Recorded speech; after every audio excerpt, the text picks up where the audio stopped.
Let's talk about Misinformation Nation, shall we, and how it is driving us apart. Misinformation on the effectiveness of wearing masks, especially for protecting school children from the spread of COVID-19, leading some Americans to act out in angry rages, threatening other parents. In Tennessee, a concerned father spoke at a school board meeting in favor of masks for elementary school children in his district.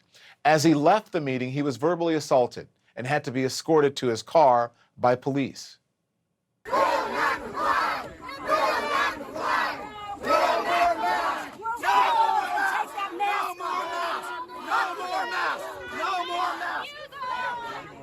Child abusers! You are child abusers! There's a place for you guys!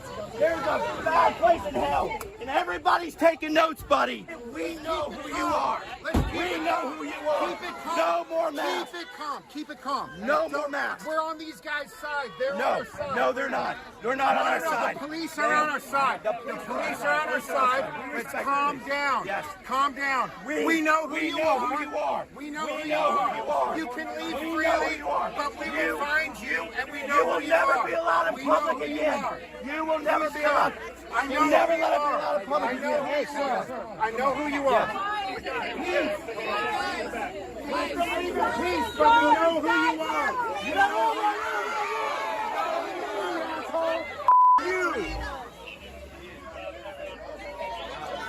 Well, that man who was subjected to that abuse is Michael Miller, and I'm going to speak with him in just a few moments. But here's what he told my colleague Victor Blackwell this afternoon. I had to get out of there. All I want to do is go home to my family and my kids. I'm a parent. I'm not a doctor. I work as a data analyst in the healthcare profession. I'm just a parent who wanted to have his say why masks were important for children, all children under the age of 12. Board meetings are for parents and concerned community members to have peaceful discourse with one another. Board members should not be sitting on a board being threatened with their lives. Parents shouldn't feel threatened for their lives walking into a parking lot. That is not the America I know. But it is the America that we are becoming. Too many parents ignoring the science about the importance of wearing masks. There was another meeting in another state, Indiana. A doctor there spoke with conviction about COVID and masks and vaccines. He sounded like he knew what he was talking about. The problem is, the things he said, they were inaccurate. And the bigger problem is, they've gone viral. More on that in a minute. But I want to go back to that meeting in Tennessee. A pediatrician who also spoke at the meeting in favor of masks for school children was heckled when he told the truth. Last night, he told me about the spread of bad information. I'm not surprised at it because I've seen disinformation, all the way about vaccines to, wearing helmets to car seats. But I've not seen the amount of what seems to be just willful, disregard for people who really know just a whole lot. During this last year, I have not seen children come in with, I have an infection because of a face mask. And, the people who were there seem to be indicating that the masks were dirty and they're going to make you sick. Well, I can tell you when the children wear masks regularly, we do not see you because you're sick. The fight against COVID isn't just against the virus. It's also the struggle between information and misinformation. So joining me now is Michael Miller. He is the parent who we just saw being harassed after speaking in favor of masks at a school board meeting in Tennessee. Michael, I'm so glad that you're here. Thank you very much. Thank you. Listen, I know that you were terrified by this episode because we reached out to you last night, and I think it is fair to say that you were too shaken at the moment to want to speak out, and then you woke up this morning and this video had gone viral. Have you been able to process this whole thing? 2.5 days ago, I was just a normal, quiet guy with a quiet existence. I've come to terms with the fact that, for whatever reason, I was put in a position that was unfortunate, unnecessary, and dangerous. But I'm also in a position that I felt I had to come forth today to both set the record straight and to use the position I put in for good. Yeah, you said so, but look, there's a lot of anger in your community, clearly. Talk about what it was like when you left that meeting and you asked to be escorted. Yes, I asked to be escorted. I left the meeting at 8:45, and it's a set of double doors to exit to the side of the building there. I asked the officer before I went through the first set, I said I would like a police escort to my vehicle because I could hear the chanting. We'd heard it for hours. There were so many people amassed out there, as you see. He said there were officers waiting immediately outside the door. They will escort you. I said, thank you. Walked out. They took me down the ramp there and led me to my car. Unfortunately, where the protesters were, they were packed right by that door.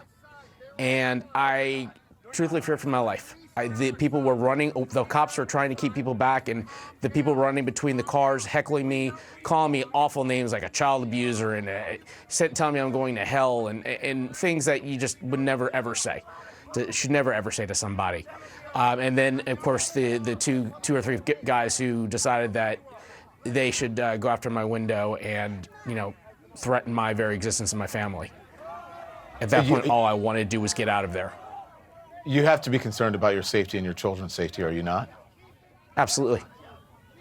Terrified. And every time I see this video, I'm terrified.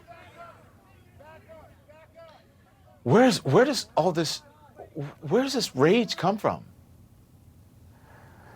Where does it come from? It comes from some people just can't be reasoned with. I hate saying that. Some of it is grandstanding. Some of it is group mob mentality, and you just get fired up. There were people, you get 1,000 people all screaming the same thing, chanting for hours. They were getting worked up. It was 90 to 95 degrees the other night when I walked out of that meeting at 8:45. It was hot. People had been outside all day. I have no idea what was going through their minds. When I went into the meeting, the crowd was nowhere near that big. It was big. It was nowhere near that big. So people clearly showed up during the meeting.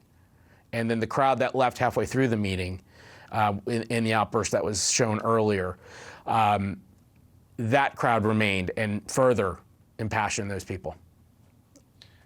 There's just a general lack of respect. I don't know how else to describe it. Well, before I go to that, talk to me about that. What do you mean a general lack of respect? But it's also, I had the pediatrician on last night who said, it was willful. I think he was a disregard. And I said, we didn't play it tonight, but last night I said, you can say willful ignorance because it's what it is. Why aren't they listening to the science? Why are they, it seems to me that they are the ones who are influencing their kids about these masks, because if they told their kids that it was good, that it would help them, that they could have mask competitions, they could, who has the cutest mask or the funniest mask or whatever, that they could actually help the kids and save some kids from possibly becoming infected, and getting us back to normal. I agreed. Yeah, the blame has to be put on the parents, 110%. They hide behind this label of liberty. Liberty does not give you the right to violate the safety of someone else, to harass somebody, to violently attack people, be it in a parking lot or people sitting on a school board. It does not give you the right to infect other children in the school and not have any regard for anybody else in your community. That is a breakdown of the very fabric of our society. We have to look out for one another. We have to care for one another. Wearing a mask, we care for one another. These are children under the age of 12 who cannot be vaccinated. Personally, I'm floored by any parent that would send their child without a mask. We're beyond the point of it being a matter of choice. There is a dire health issue in this community. We all want to keep our children in school as long as we can. And the only way that's going to happen is if they're masked. Last year, the kids were masked. There were other mitigation strategies in place. I believe our Superintendent Golden quoted a better than 90% rate of opening last year, which was stellar given the situation last year, and it's commendable. Yeah. Well, listen, it's not just what you experienced outside the meeting. This is what fellow parents were saying inside the meeting. Here it is. I would never put them in a mask because their brain needs oxygen to grow, which the neurologist can confirm. Anyway, the real part of the clown show is that you all think that you actually have the authority to mandate this. I swore an oath to protect this country against all enemies, foreign and domestic. You harm our children, you become a domestic enemy, and we will come for you politically and financially. You have awakened the ape army, and we will come for you, and the Holy Spirit is coming with us. Well, it's really, listen, as adults, you and I know better. Yeah. You know, that Yes. the kids' brains need oxygen. You We trust I our mean- doctors to wear masks every day around us. That's what I was just going to say. People wear masks every single day. And I guess what? When I see those kids not wearing masks for Halloween, then I'll know they're serious about it. But every single one of those kids are going to walk around all day on Halloween, and they're going to put on their mask, and they're going to go to the store even before, and their mom, what about this mask and that? And they're going to gladly wear a mask all day. Yes. And then, but now this one day, it deprives them of oxygen. Yes. Do most people in your area feel that way? Or is it just the loudest voices? Are they grandstanding? Or like, help me. Yeah, I'll help you, Don. So I'll quote one statistic from the school board that was mentioned. All of the school board mentioned this, that they've received hundreds, if not thousands, of emails the last several weeks about this issue. Better than 70% of them were in favor of a mask mandate. In the room the other night, the parents are screaming, take a vote. We'll put it to a vote. We're the majority. We're the majority. Screaming. Yeah, they were the majority in that room because most of the parents are too scared or unable to go to a meeting like that where, quite frankly, probably was a super spreader event. You know, you had hundreds of people in there without masks on screaming who don't believe in the science, who some of them I'm sure were likely infected. Just by statistics here in Tennessee, that would have to be a case. So parents, if you are living in a home with an immunocompromised individual or young children, you're not going to take the risk to go into that environment, especially knowing it was going to be tense. That is not Williamson County. I'm going to say that right now.